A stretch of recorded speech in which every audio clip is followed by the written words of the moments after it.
Good afternoon. Objective of business communication. 50% question हमने yesterday discuss कर लिया था. There are mainly 5 objectives जो ऑलरेडी कंप्लीट हो चुका है. पहले लिया था as a source of information, achieving goals with the proper coordination and synchronizes. Sources of motivation, जिसमें मैंने बताया था कि एम्प्लॉय की ज़रूरतों को पहचानना और उनको सेटिस्फाई करना, जिसे हम क्या कहते थे, मोटिवेशन.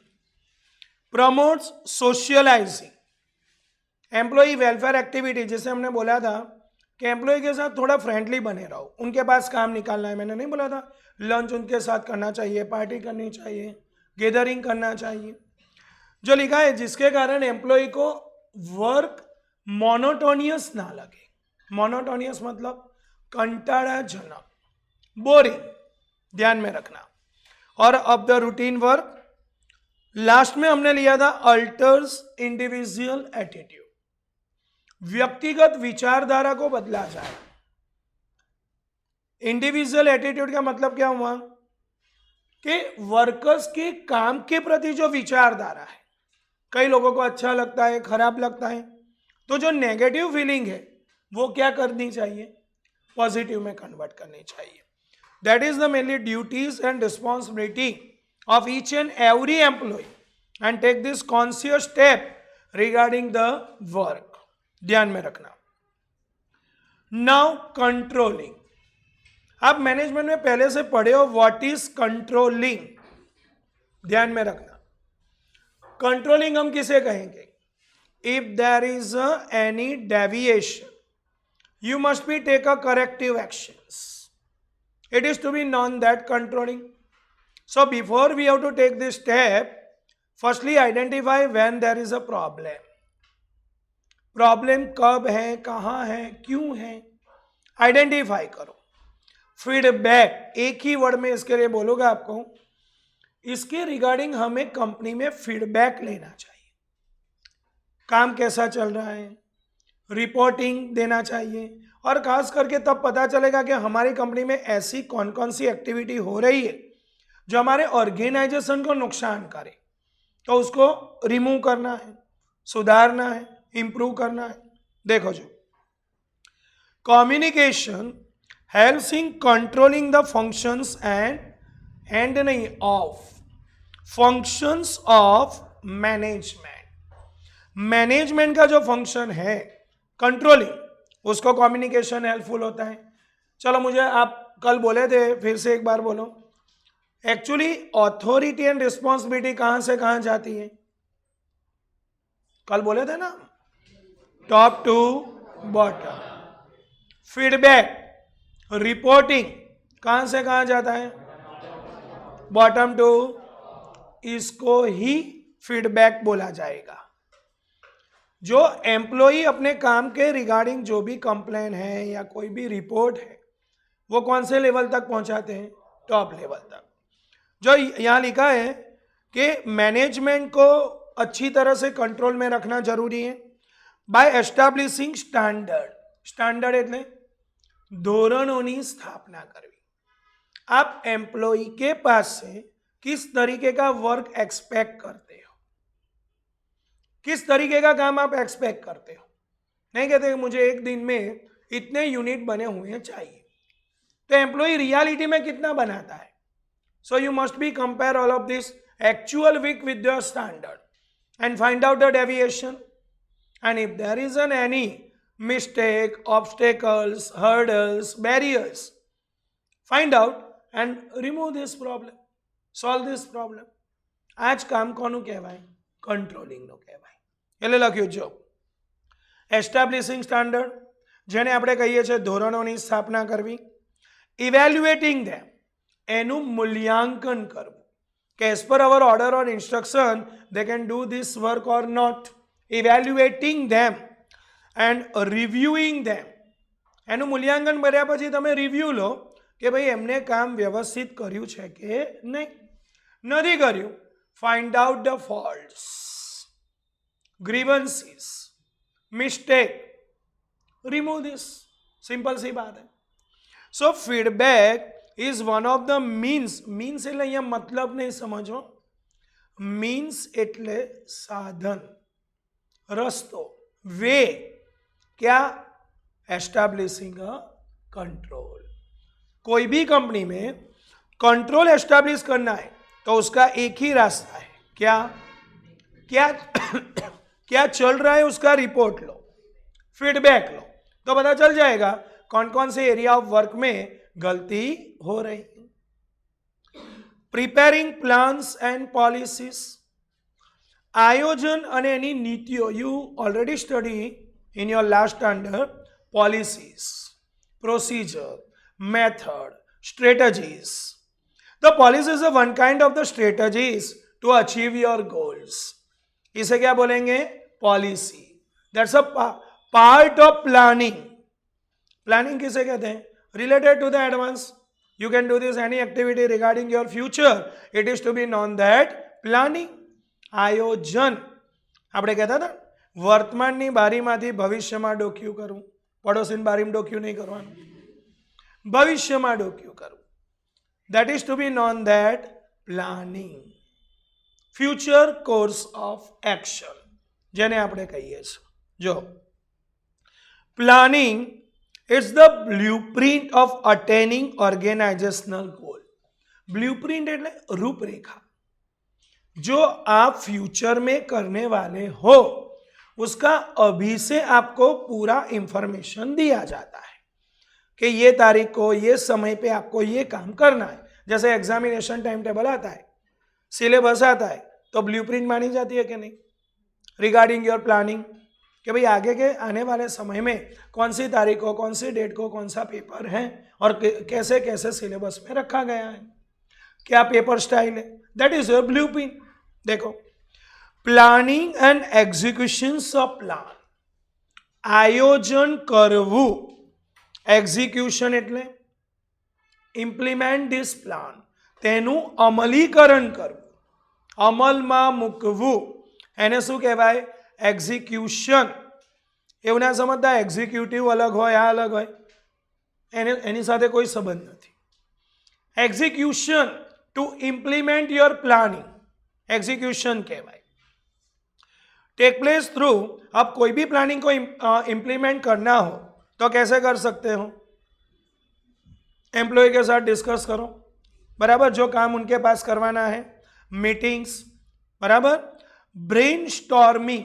आ तमारे SYTY में आवशे डिसिजन मेकिंग टेक्निक छे. Nominal group technique, brain storming, Delphi technique, बधी घणी बधी टेक्निको छे डिसिजन लेवा माटे. एमानी आ कॉमन मेथड छे ब्रेन स्टॉर्मिंग. 10 થી 15 કર્મચારીઓને બેસાડવાના અને બધાને કહેવાનું કે ભાઈ કંપની આ પ્રોબ્લેમનો સામનો કરી રહી છે, તમે એના સોલ્યુશન માટે કંઈ વિચારો. બધાને કહેવાનું વિચારવાનું અને બધાને કહેવાનું કે તમારા મગજમાં જે વિચાર આવે જણાવો. અને જે વ્યક્તિ વિચાર જણાવે છે એના સિવાયના બાકીના બધાને કહી દેવાનું આની વાત પર કોઈએ હસવાનું નહીં, કોમેન્ટ નહીં કરવાની, કશું બોલવાનું નહીં. એના મગજમાં વિચાર આવે છે બધું આપણે જાણી લેવાનું અને આવું પછી બધાએ ટર્ન બાય ટર્ન કરવાનું. બધા બોલશે, વિચારો કંપની નોંધી લેશે અને પછી જેનો વિચાર યોગ્ય લાગશે એ ઇમ્પ્લિમેન્ટ કરશે અને જેના વિચારથી પ્રોબ્લેમ સોલ્વ થયો કંપની એને રિવોર્ડ આપશે. ખબર પડી હું બોલ્યો એ? इसको क्या बोलते हैं? ब्रेन. आ बधु आवी रह्यु छे नेक्स्ट ईयर TY में भी आएगा ये. Brain storming. दिमाग में हलचल पैदा करना, तूफान मचा देना विचार लाने के लिए, इसीलिए नाम रखा गया है brain storming. Critical and evaluative thinking.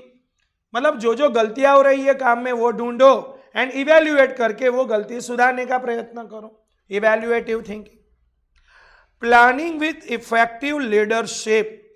તમને ખબર છે ખરેખર પ્લાનિંગ ઇમ્પ્લિમેન્ટ કરવા માટે એક સાચો લીડર હોવો જોઈએ. If there is no any leadership traits or quality your any of the plan it will be a waste. Planning બધું સારું હોય પણ લીડર ખરાબ હોય ને તો એનું અમલીકરણ ખોટી રીતે થાય તો પછી પ્લાનિંગ સફળ નથી થતું. Decision making each and every step of the planning you must be take a decision. આજે કોઈ પણ પ્લાનિંગ તમે કરો, ચલો અહીંયાથી તમારે મૂવી જોવા જવું છે, બહાર ગાર્ડનમાં જવું છે, ફ્રેન્ડ્સની ઘેર જવું છે, ખબર પડી ગઈ, પણ પ્લાનિંગ તો કરવું પડે ને. કયું મૂવી જોવું છે, ફ્રેન્ડ્સની ઘેર ક્યારે જવું છે, કેટલો સમય જવું છે, શું કામ છે. વાંચતી વખતે નથી કે આજે મારે સ્ટડી કરવો છે तो आपको प्लानिंग करना पड़ेगा कि कौन सा सब्जेक्ट स्टडी करूँगा. Whenever you do that any of the planning you have an alternative. समझ में आया मैंने जो बोला? क्या मिलेंगे आपको? विकल्पों मळशे, alternative, and you have to select the best course of action out of this alternative. और जितने भी अल्टरनेटिव है उसमें से बेस्ट अल्टरनेटिव सिलेक्ट करना पड़ेगा. विच इज द, अब अल्टरनेटिव एक भी ऐसा नहीं है जिसके रिगार्डिंग आपको अनुभव हो, सभी नए हैं. How can you take this efficiently? Risk लेना पड़ेगा, बराबर. इसीलिए कहते हैं क्या चाहिए हमारे पास? लीडरशिप चाहिए. डिसीजन मेकिंग फैसिलिटी, पॉलिसी तैयार करने के लिए जो यहां बताया गया है, पॉलिसी एक गाइडलाइंस है, स्ट्रेटजी है for performing which activity organise, how to perform. ये स्ट्रेटजी, ये मेथड, ये बताने का काम कौन करता है? पॉलिसी.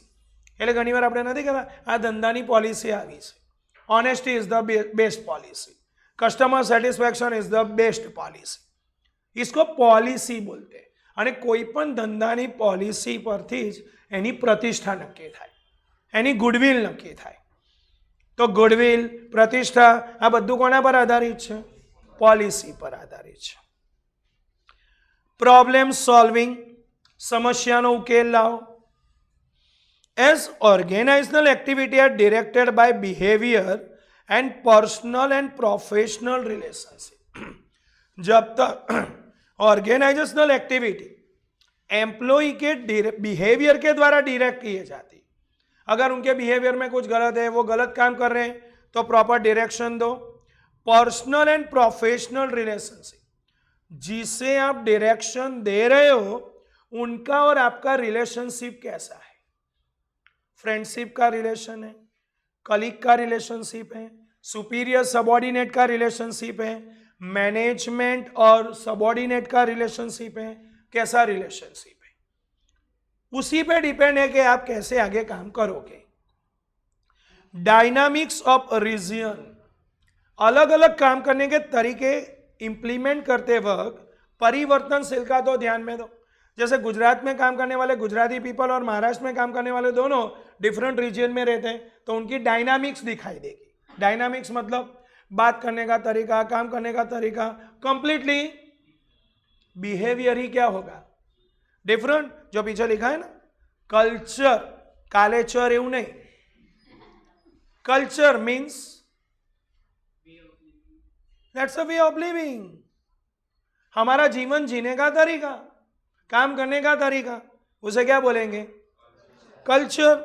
लैंग्वेज, गुजराती अलग हो, पंजाबी अलग हो, मराठी अलग हो, खबर पड़ी के नहीं? पछी इंटरेस्ट, आ बिहेवियर में देखाय. अमुक काम तमने आपो ने पण एने इंटरेस्ट ना हो तो पण जबरदस्ती करे એટલે खबर पड़े कि भाई आ फोर्सफुली आ वर्क करी रह्यो छे. इंटरेस्ट, डाइवर्स गोल. डाइवर्स गोल એટલે ખબર છે? विपरीत ध्येय. આજે હું અહીંયા તમને ભણાવતો હોય પણ તમારો અહીંયા ભણવાનો ધ્યેય ના હોય તો આપણા બંનેના गोल डाइवर्स થયા, अगेंस्ट में जाते, तो हम दोनों का कोई रिलेशन में कोई बराबर कोई भी बात नहीं बनेगी, कोई भी काम आगे नहीं बढ़ेगा. मैं आपके पास से काम नहीं करवा पाऊंगा, आप मेरे पास से काम नहीं करोगे, क्योंकि गोल कैसे है? डिफरेंट है, बराबर. उसको आपके गोल और मेरे गोल एक समान हो तो काम कर सकते. एम्प्लॉय सेटिस्फैक्शन, कोई भी बिजनेस का यही गोल होता है, हमारे कर्मचारियों को ज़्यादा सेटिस्फाइड करो, उनका रिवॉर्ड दो, कॉम्पेंसेशन दो. मैनेजमेंट एंड एम्प्लॉय रिलेशनशिप में पॉज प्रॉब्लम, પોઝ એટલે સ્ટોપ, અટકાવી દેવું. આ પોઝ છે અહીંયા. આ પોઝ નહીં, આ તો ઉભારો સ્ટાઇલમાં એને પોઝ કહેવાય. ખબર પડી કે નહીં? ડિફરન્ટ સ્પેલિંગ પણ pronunciation it will be same. Pause, stop, बराबर, रुक देना. मतलब एम्प्लॉय और मैनेजमेंट रिलेशनशिप क्या हो जाता है? प्रॉब्लम दूर हो जाता है, बीच में कोई रुकावटें आती नहीं है.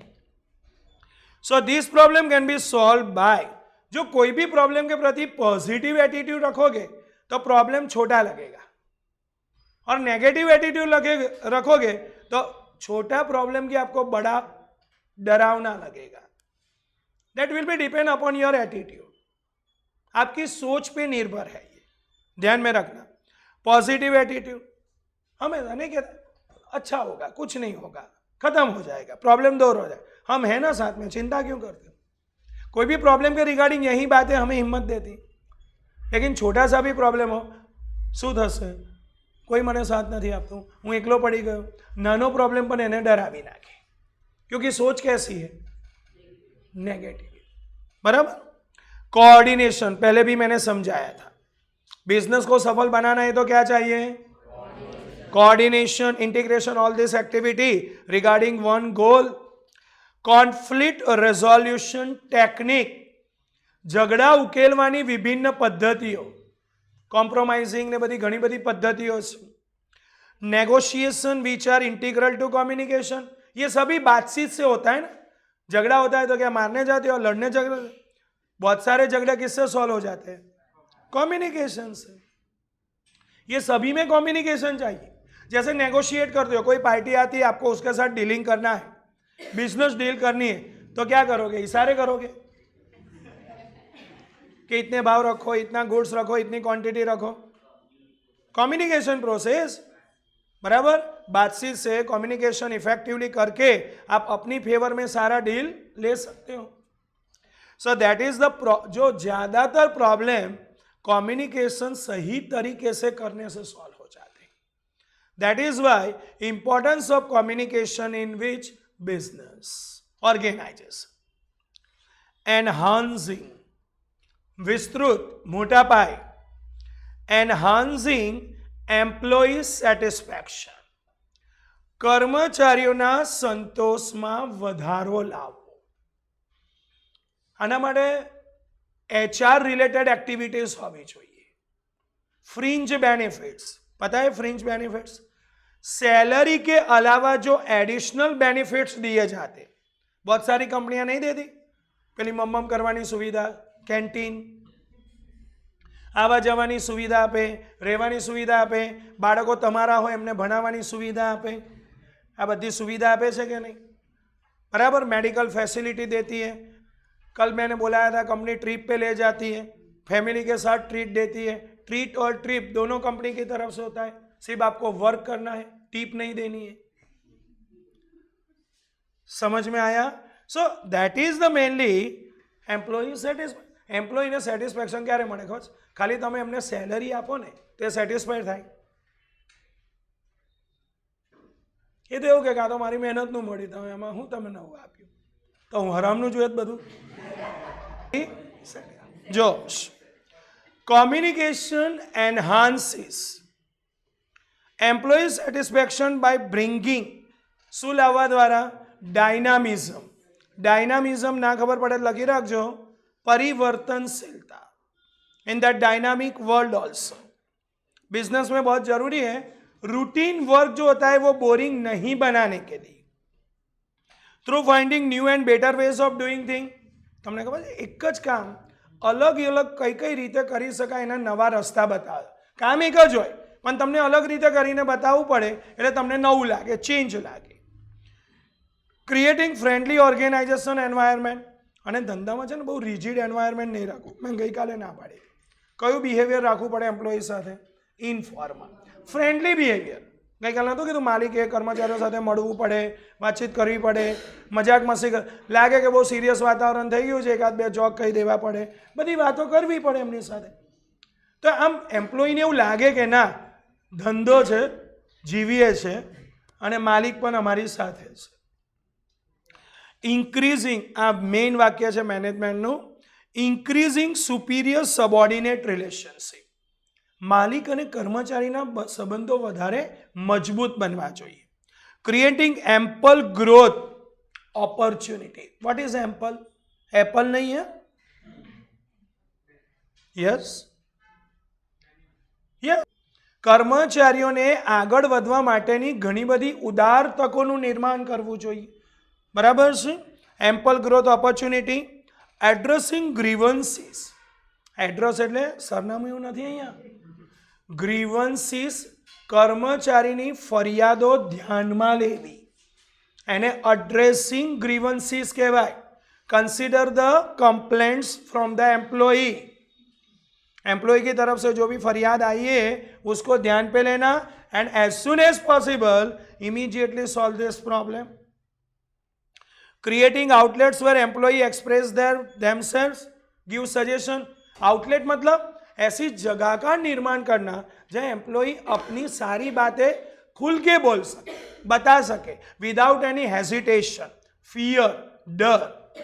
नहीं तो कई बार क्या होता है, कंपनी में बोलने के लिए कहते हैं, समझाने के लिए कहते हैं, वो डर जाता है, घबरा जाता है, क्योंकि सीनियर सामने खड़े होते हैं, नहीं बोल पाऊंगा, नहीं काम ये कर पाऊंगा. तो उसको ऐसा एनवायरनमेंट देना चाहिए कि वो ओपनली, बोल्डली अपनी सारी बातें क्या कर सके, रिप्रेजेंट कर सके, एक्सप्रेस देमसेल्व्स, अपने आप की सारी बातें बता सके. कंपनी में कुछ अलग गलत हो रहा है तो सजेशन दे सके. इनिशिएट न्यू आइडिया, उसके दिमाग में कंपनी को आगे बढ़ाने के लिए नए विचार, वो बोला था मैंने, याद है, idea it's a raw food for the company, ऐसा समझाया था. That is the mainly communicative this idea for the better organising and be recognise and appreciated.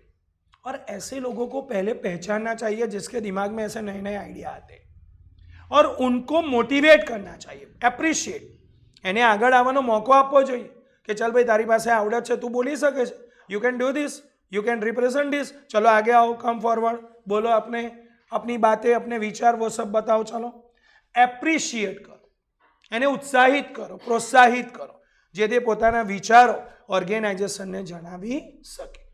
પણ ખબર છે, કર્મચારીઓને બધી જ ખબર હોય છે કે ધંધામાં શું સાચું ચાલી રહ્યું છે, ખોટું ચાલી રહ્યું છે. પણ જ્યાં સુધી તમે એને પૂછો ને, એને એપ્રિશિએટ નહીં કરો ત્યાં સુધી એ બોલે પણ નહીં. એને શું, એને તો એવું કે મારે હું પડીશ, હું તો બીજે જોબ શોધી લઈશ, મને તો મારા સેલરીમાં ઇન્ટરેસ્ટ છે. પણ તમે એને એપ્રિશિએટ કરશો ને, તે પોતાની કંપની છે એવું માનીને કામ કરશે. એટલા માટે એને હેલ્પફુલ થવું જોઈએ, એને એપ્રિશિએટ કરવો જોઈએ. And last importance, improving industrial relation, ઔદ્યોગિક સંબંધો જાળવો. કોમ્યુનિકેશન એમ્સ એટ, આ મેઇન છે, સેન્ટેન્સ ધ્યાન રાખજો. કોમ્યુનિકેશનનો મુખ્ય ઉદ્દેશ શું છે? બિલ્ડિંગ ઇમ્પ્રેશન ઓર બિલ્ડિંગ અ રિલેશન, એવા સંબંધો જાળવવા થ્रू इंटरपर्सनल कम्युनिकेशन स्किल. अपनी कम्युनिकेशन स्किल के द्वारा अच्छी अच्छी बातें बोलो, लोगों को डायरेक्ट करो, लीडरशिप के अच्छे ट्रेड्स रिप्रेजेंट करो, लोगों के बेनिफिट के बारे में, कंपनी के बेनिफिट के बारे में बताओ, तभी आपके इंटरपर्सनल रिलेशनशिप मजबूत रहेंगे. खरेखर એવું કહેવું પડે કે જેની જબાન મીઠી છે ને એ ધંધામાં ભલભલી જગ્યાએ રાજ કરે. સંબંધો જાળવે, હંમેશા સારી ભાષા, સારા વાક્યો, અને જેની સાથે તમે બોલો એને પોતાના માટે તમારી લેંગ્વેજ બેનિફિશિયલ લાગવી જોઈએ. That is a one kind of that skill. Maintain this interpersonal relationship between management and subordinate. Skill at workplace. કામના સ્થળે એની જગ્યાએ આ સ્કિલને ડેવલપ કરો. Soft skill of an individual. Soft skill पता है, इमोशनली आप कोई भी एम्प्लॉय के प्रति थोड़ी दया भाव रखो, सहानुभूति रखो, उनके साथ बातचीत करो, उनके प्रॉब्लम में इंटरेस्ट लो, हो सके तो सॉल्व करो. Soft skill. गुस्सा मत होना, रिजिडिटी नहीं, गुस्से से बात करना, निग्लेक्ट करना, अवॉइड करना, ये रूड स्किल है. सॉफ्ट स्किल मतलब किसी का भरोसा जीतना, किसी को विश्वास में लाना, किसी की मदद करना, किसी का दिल जीत लेना, ये सारी सॉफ्ट स्किल. और ऐसी स्किल डेवलप करनी पड़ती है. हमें लोगों का भरोसा जीतना पड़ता है, उनके पास से काम करवाना पड़ता है। इंडिविजुअल लेवल, जो फिर से वही बात बताई गई है, से soft skill of an individual of a brand. कोई भी सेल्समैन ब्रांड को रिप्रेजेंट करता है तो आपने देखा है कैसी मीठी भाषा बोलता है। ये टीवी पे एडवर्टाइज आती है, कौन सी स्किल से रिप्रेजेंट करते हैं वो लोग? सॉफ्ट। सॉफ्ट એટલે પોચું પોચું હળવું હળવું નહીં, that's a representing impressive skill, soft skill बोली जाती है ऑफ अ ब्रांड, ब्रांड के बारे में, और ऑफ एन, और always be a positive regarding your brand, product, organisation. उसको सही तरीके से रिप्रेजेंट करो, that is your communicative skill. जो नीचे बताया एग्जाम्पल के साथ, एडवर्टाइजमेंट आर द मीन्स, फिर से वही मीन्स ऑफ कम्युनिकेशन। कई बार नहीं कहते, जो काम प्रोडक्ट नहीं कर सकता वो काम एडवर्टाइजमेंट कर देती। प्रोडक्ट के सारे बेनिफिट छोटी से एडवर्टाइज में दिखाया जाता है। नहीं कहते कम्युनिकेशन दैट स्पीक वॉल्यूम्स, बराबर, बहुत ही जोरों से, बहुत ही बड़े लेवल से ये सारी बातें प्रोडक्ट के रिगार्डिंग बताई जाती है। देखो, जो अबाउट अ ब्रांड और एन ऑर्गेनाइजेशन, कहते हैं ना, जो अमूल हर बार ऐसा बना के रखते हैं वो लोग, बराबर, कोई भी इवेंट हो प्रेजेंट, उसके बारे में एक बैनर बन ही जाता है। क्रिकेट का फीवर हो, फुटबॉल का हो, या पॉलिटिक्स का हो, वोटिंग का हो, अमूल का ऐसे, बराबर, पूरा ध्यान में रख के पूरा स्लोगन तैयार, जिसमें अमूल के एडवर्टाइज भी हो जाए और एक टैगलाइन भी ब्रांड नेम रिगार्डिंग आ जाए, दोनों को फायदा हो। जब इंडिया बिकम्स अ वैक्सीनेशन, जो Nations and vaccinations, that's a shot in the arm. Simple C વાત છે અમૂલ, એટલે આવી રીતે તમને એક રિપ્રેઝન્ટ કરે, એક સોશિયલ મેસેજ પણ આપે અને પ્રોડક્ટનું માર્કેટિંગ પણ કરે।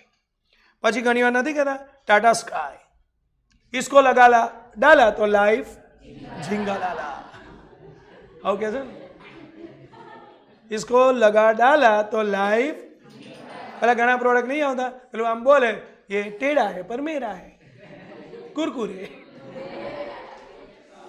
कुछ मीठा हो जाए, जो बद्दूत मोड़े करीन बैठा, इसमें कुछ खास है।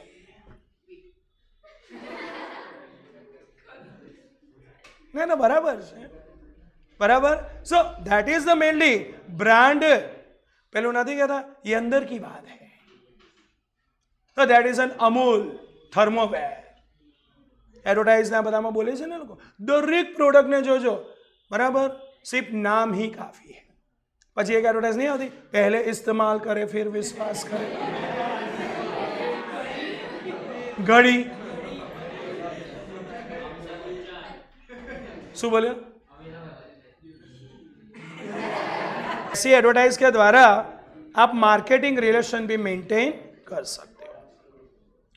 चलो एक छोटा सा टॉपिक, जो अभी जो सीखा ना उससे completely opposite, impact of poor communication.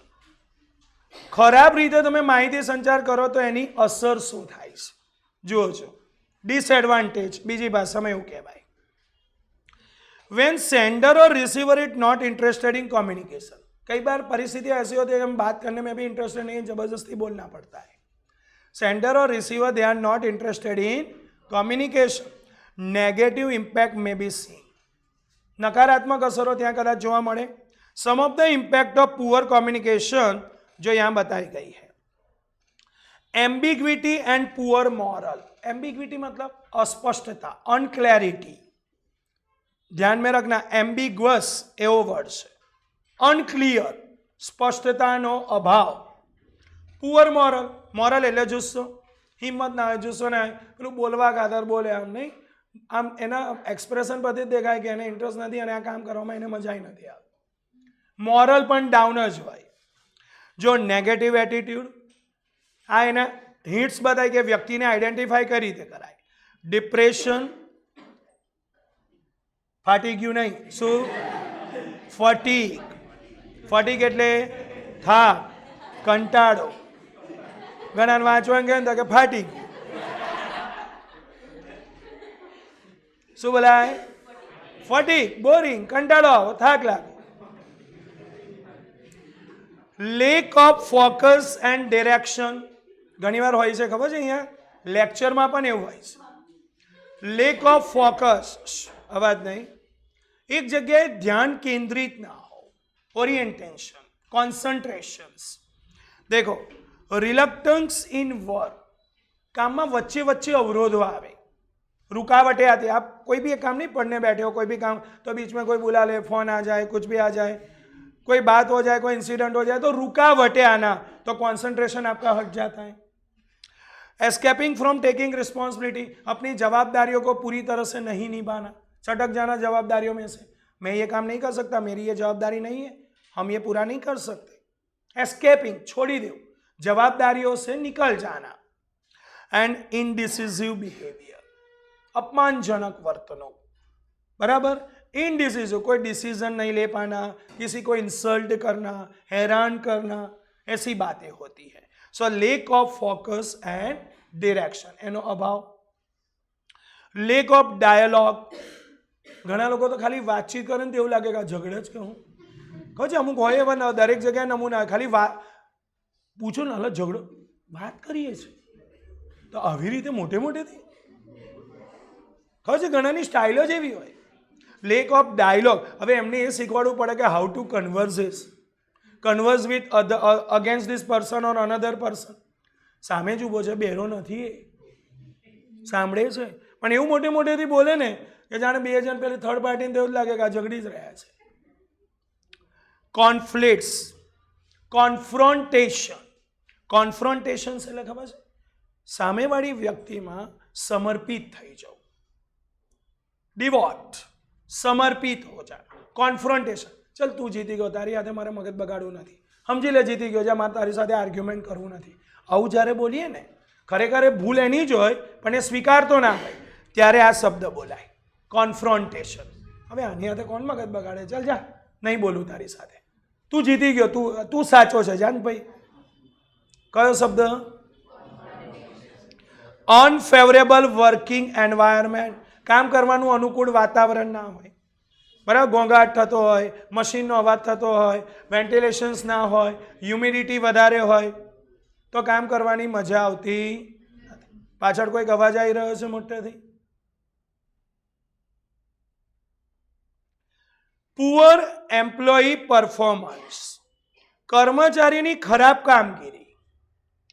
Incomplete, नहीं, काम अधूरा छोड़ देते क्योंकि आगे कोई पूरा गाइडेंस या ट्रेनिंग नहीं दी गई, समझाया नहीं गया, तो आगे क्या करना है, हमें सिखाना तो चाहिए, अधूरा छोड़ देना. फीलिंग ऑफ बीइंग डिप्राइव्ड, છેતરાયાની લાગણી થાય. અને ઘણીવાર એવું પણ થાય, જતું કરવું, નહીં જોઈતું, જા તને આપી દીધું, મારે નથી જોઈતું. ડિપ્રાઇવ્ડ, ફિલિંગ ઓફ બીઇંગ ડિપ્રાઇવ્ડ, કાં તો પોતાની જાતને આ વ્યક્તિ મને છેતરી ગયો, મેં કામ વધારે કર્યું, પૈસા ઓછા મળ્યા છે મને, डिससेटिस्फाइड.